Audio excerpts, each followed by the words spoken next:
जोंना फोसावबानो जागोन पेनेल नाङा बे अपोजिसनफ्रा बिदिनो प्रिपारेसन जानो थाखाय पेनेल बानायलायनांगौ जायो जोंनाव पेनेल नाङा जायफोर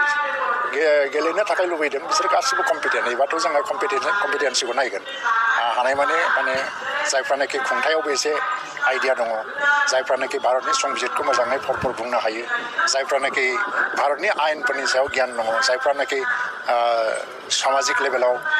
समाजनि मोजां थाखाय खामानि मावनायनि मोनसे एक्सपिरियेन्सबो दङ आरो हानजाजों गोबाव समनिफ्रायनो लोब्बा थाबोनाय मानसिफोर दं बिसोरनिफ्रायनो जानाया मोजां होननानै जों सानो ओंखायनो जोङो दाबो सानसे साननैनि गेजेरावनो बेखौ फोसावहैगोन आरो जोंखौ लानानै बारा खर' सानो नाङा खारन जोंनाव रेडिमेड फिल्ड दङ दा नरेन्द्र मदिखौ भारतनि साफ्रोमबो मानसियानो प्राइम मिनिस्टार लुबैयो सिम्पल जे क'क्राझारावबो UPPLनि जाय केन्डिडेटआ NDAनि केन्डिडेट जानानै मित्रजोटनि केन्डिडेट जानानै गेलेगोन बेयो देरहालांबासो प्रधान मन्त्रिया नरेन्द्र मदि जानायावबो मदद हैनो हागोन अब्लासो बिनि लाब जागोन थ' बिनि हेंथायै जायफ्रा सानो बिसोर लुबैयाखै जे बाहाय डेभेलपमेन्ट जाथों एबा नरेन्द्र मदिया प्रधान मन्त्रि जाथों ओंखायनो रावबो बेखौ साननाय नङा होननानै आं सानो ओंखायनो जोङो बुरजाथार बर'आव देरहानोसो खामानि मावगासिनो जेननाय देरहानाया जोंनि बाथ्रा नङा मिडियायाव बुंबाय थाग्रा मानसियाथ' लिमिटेड मानसिया बुङो फेसबुकाव बुंबाय थाग्रा मानसिया पाब्लिकजोंबो लिंक गैया दा दिनैहाय माने जुदि जोङो नायो जे दिनै सुपार 50नि दारैहाय APSC एग्जामाव पास जानाय SS अफिसार जानायनि संख्याया थांनाय 75 इयार्स अफ इन्डियान इन्डिपेन्डेन्सआव बेबायदि रेकर्ड टटेल जेसेबां जादों बेखौबो क्रस खालामहैबाय बे एसिभमेन्ट नङा जाय फ्रि कचिंनि जे बेबस्था खालामदों दा UPSCआवबो थांगोन दा डक्टर इन्जिनियारनि थाखाय कचिंनि बेबस्था लागासिनो दं नाम्बार्स अफ माने students getting admission in the doctor engineer बेबो नाम्बारा क्रस खालामहैगोन 75 इयार्सनि माने रेकर्डफोरखौ फार्स्टिं लामा सामायाथ' नोङो गभर्नमेन्ट अफ इन्डियानि प्रजेक्ट आसाम गभर्नमेन्टनि प्रजेक्ट दा BTC ओनसोलाव लामानि जेंनाफ्रा फ्राय जोबनायनि लामायाव दङ एफाल'सो थालांबाय लोगोसेयैनो दिनै फाइनान्सियेल डिसिप्लिननि बाथ्रा दं BPFनि समाव फाइनान्सियेल डिसिप्लिना टटेलि जिर' जालांदों बिसोर परिकल्पना बा आसनि मोनसेबो नायदो जेने हमनानै लादो दिनैहाय फिसाब्लाबो अनसाय बिथांखि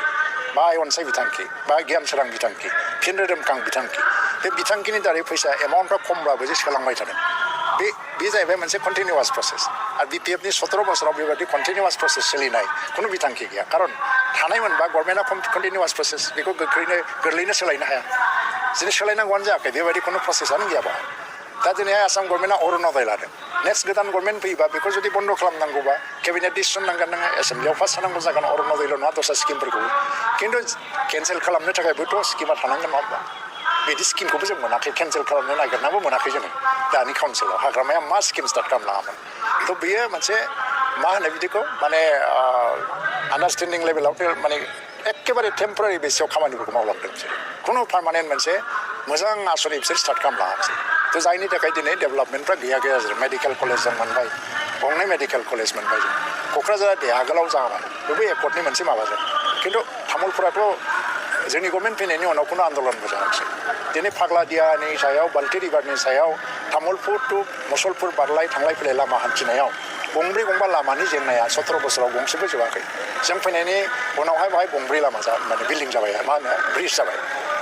बे ब्रिजनि थाखाय दिनै मुसलपुर टु तामुलपुरनि थांलाय फैलाय हान्था मेलानि राहाया ओरैबायदि जोबलांबाय दा जोङो आलादा आलादा साननायफ्रानो जोबलांलायबाय दा जोंनिहाय प्रत्येकटा MLA समस्तियाव आसाम माला हाबदों आसाम माला माने गिदिर लामा कौटि थाखानि आंनि बाक्सानि सापागुरि समस्तियावबो बरमा ओरैहाय मुसलपुरनि कासिसिम फ्राय 24 किल'मिटार लामा आसाम माला टु लेन माने गुवार आरो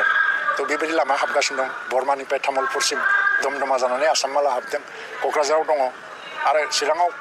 मैया दाखालिसो SPCLनि मोनसे फाउन्डेसन जाफैबाय दा गासै जिनिसफोरखौ नायोबा मोनसे सिस्टेमेटिक डेभेलपमेन्टआ दासो जादों फाइनान्सियेल